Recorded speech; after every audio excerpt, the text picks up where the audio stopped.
الف اللہ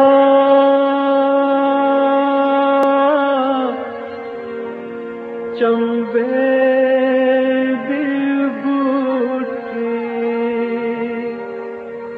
میرے من وچ مرشد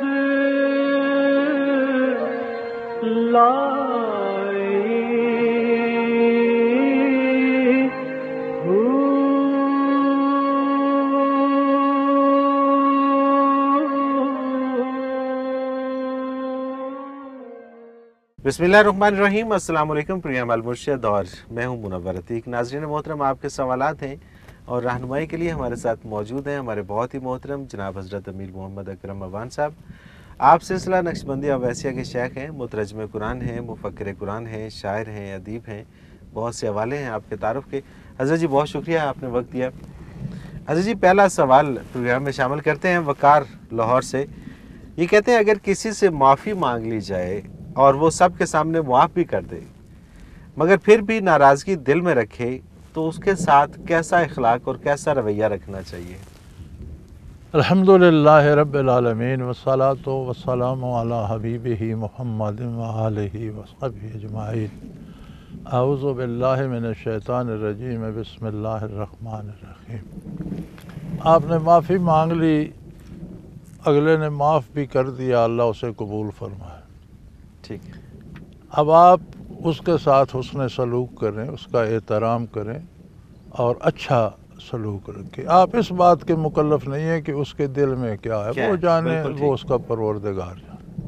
بالکل صحیح، بالکل صحیح۔ اس نے اگر ایک بار معاف کر دیا تو اسے چاہیے کہ وہ واقعی معاف کر دے، دل سے معاف کر دیں۔ لیکن اگر وہ ایسا نہیں کرتا تو اس کا معاملہ اللہ کے ساتھ ہے۔ معافی مانگنے والا اس بات کا مکلف نہیں ہے کہ اب پھر اس کے دل میں کیا ہے۔ صحیح، بالکل یہ ٹھیک، چونکہ آپ اس کے مکلف نہیں ہیں، آپ اس کو سوچیں ہی نہیں، بالکل صحیح ہے۔ آپ اپنا رویہ جو آپ کی جو خطا تھی آپ نے ریئلائز کیا، آپ نے اس کی معافی مانگ لی، اس نے معاف کر معاف دیا، کر دیا، بات ختم ہو آپ کلیئر ہے۔ گئی۔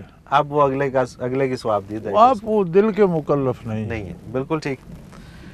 ریاض علی ہیں لاہور سے، ان کا بڑا ایک انٹرسٹنگ سوال ہے جی۔ یہ کہتے ہیں حضرت جی میرا سوال یہ ہے کہ جب سب کچھ فنا ہی ہونا تھا تو سب کچھ بنانے کی ضرورت کیا تھی؟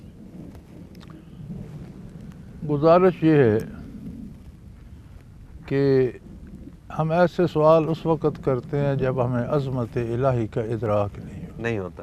ٹھیک ہے، وہ مالک ہے کائنات کا، چاہے بنا دے چاہے مٹا فنا دے۔ کر دے۔ بالکل ٹھیک، اگر وہ ساری کائنات فنا کر دے تو کسی پر کوئی ظلم نہیں ہوگا، کیونکہ اس میں کسی کا کوئی حصہ حصہ ہی نہیں ہے۔ اس نے خود بنائی، وہ خود تباہ کر۔ صحیح، آپ اس سے پوچھنے کے مجاز نہیں ہیں، who are you to ask بالکل کہ ٹھیک۔ کیوں بنائی، کیوں توڑ دی۔ اللہ اکبر۔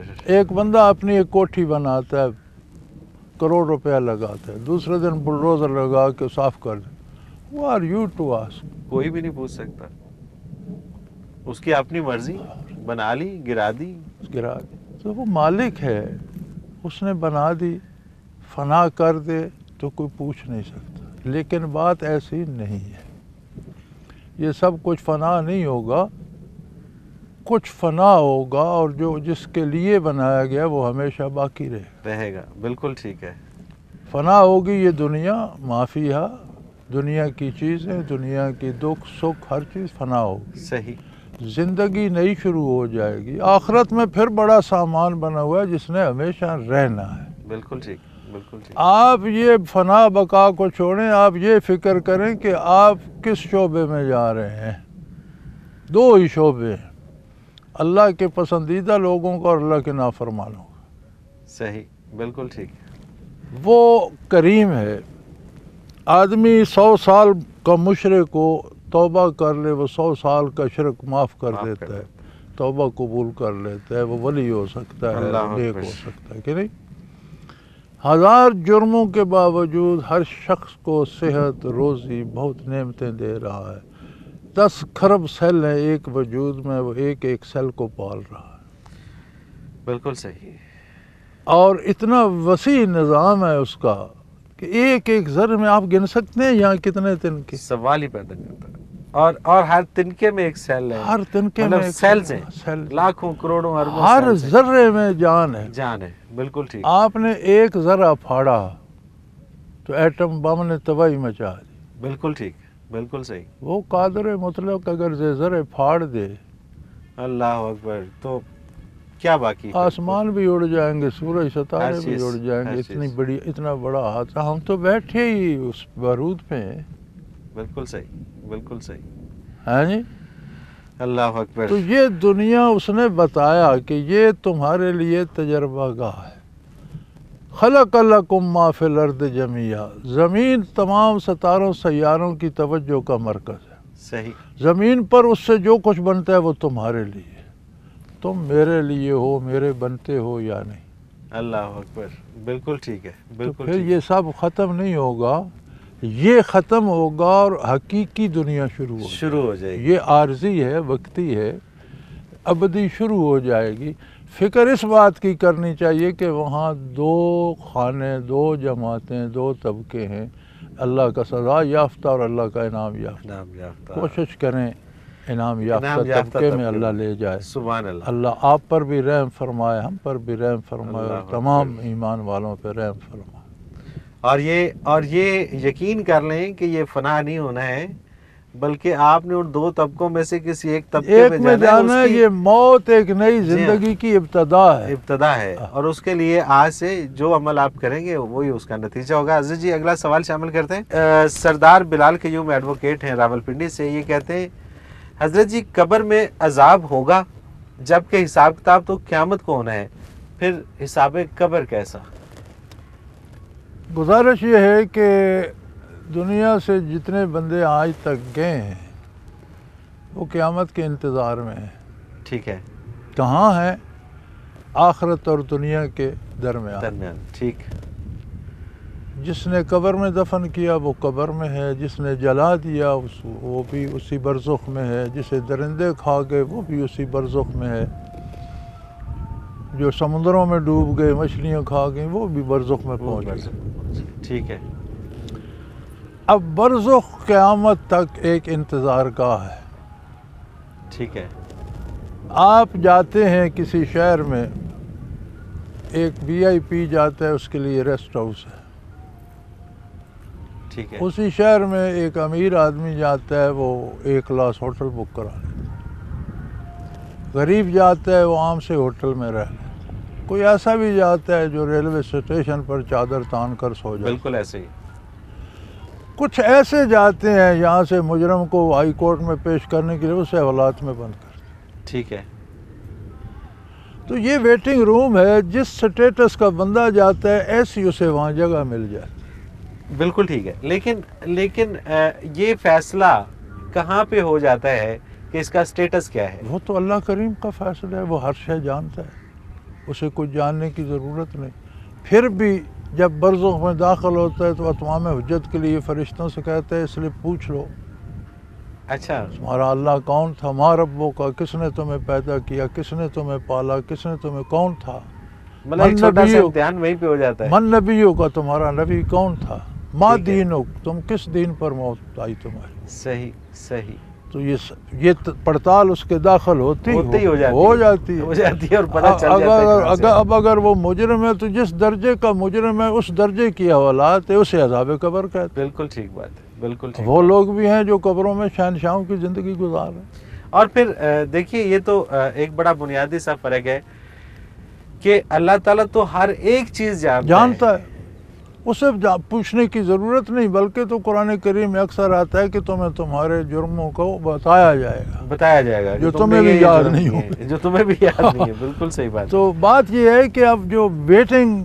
پیریڈ ہے وہ جس کا جیسا ہے ویسا ہوگا، اسے عذاب قبر بھی کہتے ہیں۔ اور بات صرف عذاب قبر کی ہوتی ہے، ثواب قبر بھی ہے یار، بڑے ثواب قبر، اچھا یہ بڑی عجیب بات ہے، جب بھی بات ہوتی ہے عذاب قبر کی ہوتی ہے، بڑے اللہ کے بندے ثواب قبر بھی ہے، جو قبر میں بھی بڑی عیش کر رہے ہیں۔ سبحان اللہ، اللہ کی کرم ہے ان پر، اللہ کی مہربانی۔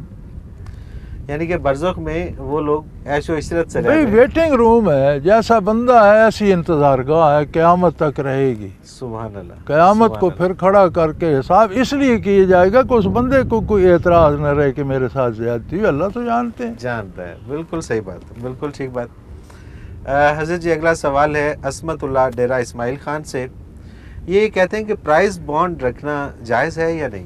یار مجھے اس شعبے کی اتنی سمجھ نہیں ہے، میں نے اسے کبھی اسٹڈی نہیں کیا۔ ٹھیک ہے، مجبوری ہے، بینک کے ساتھ پیسہ رکھنا پڑتا ہے، لیکن میں اپنا سمپل رکھتا ہوں، اپنا لے لیتا ہوں کرنٹ ٹھیک اکاؤنٹ ہے، میں۔ ٹھیک ہے، ان لمبے تقاضوں میں پڑھتا نہیں نہیں پڑھتے۔ اور یہ اس کے لیے علماء نے لکھی ہیں کتابیں، آپ پڑھیں، پڑھیں دیکھ ٹھیک ہے، لیں۔ ٹھیک میں ہے۔ تو اسے اسٹڈی بھی نہیں کرتا، صحیح، مطلب ایک ایسا ایشو ہے کہ جس پہ مجھے زیادہ توجہ دلچسپی دینے کی نہیں ہے، ضرورت میں نہیں اس میں پڑھنا نہیں چاہتا۔ غلام محی الدین ننکانہ صاحب سے ان کا بھی ایسا ہی ایک سوال ہے، یہ کہتے ہیں کیا انشورنس کروانی چاہیے؟ میں ان چیزوں میں نہیں پڑھتا، مجھے ان میں کوئی دلچسپی نہیں۔ صحیح، اب اس کا شرعی جواز ہے نہیں ہے، میرا خیال ہے بانڈ والوں نے بھی اور انشورنس والوں نے فتوے بھی ساتھ لگا رکھے ہوتے ہیں، Definitely, آپ definitely. وہ دیکھ لیں۔ وہ انہوں نے لگا رکھے ہوتے ہیں ہاں۔ اور مختلف انہوں نے، کیونکہ اس کا پہلا سوال ہی یہ ہوتا ہے لوگوں کا کہ یہ ٹھیک نہیں ہے۔ ہاں نہیں، تو اس وہ کے لیے دیکھ پھر انہوں لیں، نے اگر فتوے آپ لگا کا رکھے۔ دل مطمئن ہوتا ہے تو میں ان چیزوں میں پڑھتا نہیں ہوں۔ اچھا حضرت جی حفیظ ہیں سعودی عرب سے، یہ کہتے ہیں کہ حضرت جی میری دلی آرزو ہے کہ خواب میں حضور نبی اکرم صلی اللہ علیہ وسلم کی زیارت نصیب ہو جائے۔ ہم تو دعا کرتے ہیں آپ کو بیداری میں نصیب ہو، سبحان اللہ۔ لیکن اس کے لیے محنت کریں۔ اچھا بیداری میں بھی زیارت تو وہی ہے جو بیداری میں ہو۔ چلو خواب میں بھی کروڑوں رحمتیں حضور کی زیارت ہو جائے، ٹھیک ہے، لیکن زیارت کا مزہ ہے بیداری میں ہو، تو آپ کریں محنت، اللہ اللہ کریں، کیا کریں وہ؟ شیخ اختیار کریں جو محنت کرائے۔ فنا فی رسول کا تو یہی مطلب ہے کہ آپ ہوش و حواس میں بیداری میں بارگاہ رسالت میں حاضر ہوں۔ صحیح، صحیح، تو آپ کوشش کریں، ایسے لوگ تو ہیں دنیا میں، کہ جو بیداری میں بھی بیداری میں زیارت کروا زیارت سکتے ہوتی ہے۔ بالکل ٹھیک، اور وہ ان کو لوگ تلاش کرنے ہاں پڑیں گے اور ان کے پاس ہاں، جو تک اللہ رسائی اللہ حاصل کرائے، کرنے کے قلب کو روشن کرائے، اس میں اتنی قوت ہو۔ لیے۔